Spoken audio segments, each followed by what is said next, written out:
Dobro nam je došli na novi video. Danas ćemo da testiramo RX 560 grafičku karticu i upoređivati je sa našom starom dobrom R9 280X grafičkom karticom. Kao što vidite, u ruci imam šraciger i sada ćemo da izvadimo R9 280X iz kućišta i da ubacimo u našu novu RX 560. R9 280X troši 250 W i za nju su potrebni dva konektora, jedan od 8 pina, a drugi od 6 pina. Srećom mi imamo napajanje od 600 W i ono je uspelo da izdrži ovu grafičku karticu zajedno sa svim ostalim u kompjuteru. Izašao je konačno. Sad ovdje iza imamo jedan pin koji moramo da pritisnemo i grafička kartica će izaći. Ova grafička kartica možda ima 1 kilo i malo je puna prašine, to se izvinjavamo, ali šta ćemo, neka je ovdje.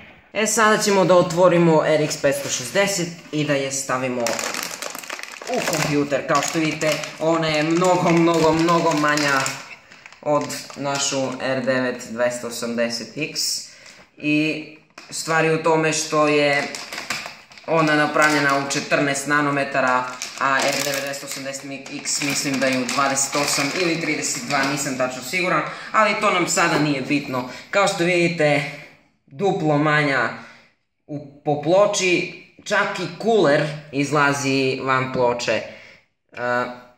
Ne znam koliko je to potrebno, ali nije bitno. Sada je stavimo. Također ova grafička kartica, ja mislim da troši samo 75 W struje i koristi jedan šestopinski priključak. Ovo neće da stane ovdje. Izgleda da je bio problem u ovom plastičnom pokrivaču ili zaštitniku za konektor, jer nam je pravio problem kod ovog prolaza. Sada grafička kartica lako upada. Evo. I sad ćemo samo da uključimo ovaj šestopinski priključak, jer nam osmopinski nije potreban. Zadnja stvar koja nam je ostala ovdje je da ušrafimo grafičku karticu. Još jedna bitna stvar na koju treba da obratite pažnju je ako imate stari VGA monitor, u stvari monitor koji ima priključak, trebate da kupite ovaj DV/D konvertor na VGA i to smo mi morali da uzmemo jer RX 560 ima samo DV/D, HDMI i DisplayPort ulazi. I to ovako.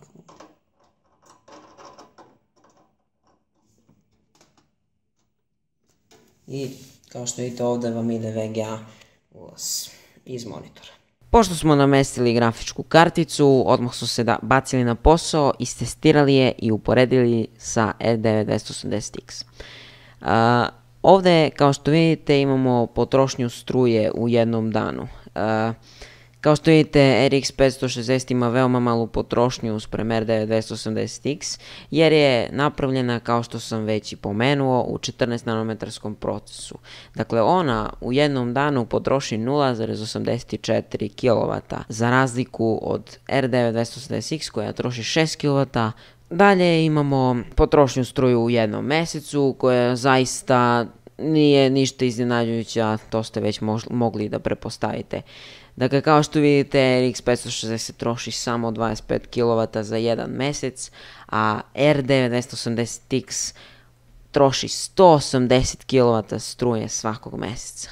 Sada gledamo koliko ove grafičke kartice dodaju na cenu struje svakog meseca. I kao što vidite, RX 560 košta samo $2 mesečno, a RX 280X $15. Na kraju imamo i mesečnu zaradu koja, moram da napomenem, uopšte nije stalna, jer cena Bitcoina stalno raste ili opada. Dakle, mi smo ove brojke dobili juče, a već danas, 8. avgusta 2017. godine, je cena Bitcoina porasla sa $3.300 na $3.500, pa i pala na $3.400.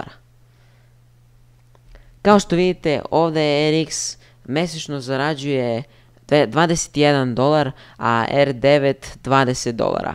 Ali kad uračunamo i cenu struje koje troše mesečno, dolazimo da RX 560 u stvari zarađuje $19 mesečno, a R9 280X samo $5. I to je bilo to, ljudi, sa našim upoređivanjem grafičkih kartica.